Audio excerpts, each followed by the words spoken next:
Hello everyone. So you're welcome to class. You're welcome to class.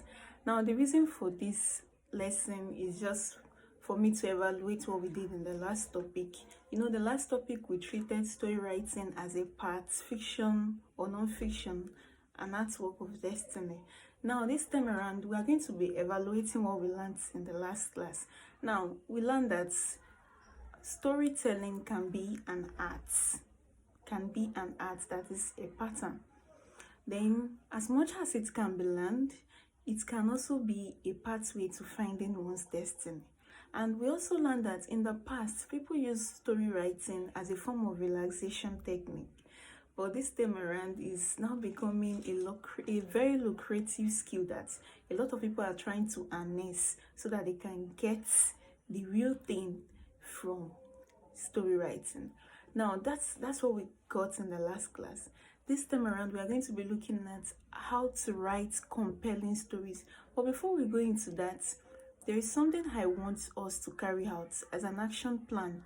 Now the first assignment that was given was to enable us to express our writing part. We all have our talking parts and on our writing part.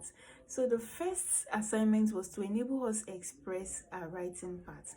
Now that you have expressed your writing parts, you are now going to learn how to, write them in a compelling way, in a very compelling way. Like you're going to learn how to keep them coming, how to get your readers engaged in your stories. So this is what we are going to be looking at now. Like I said before, now you are going to keep your documents, set it aside.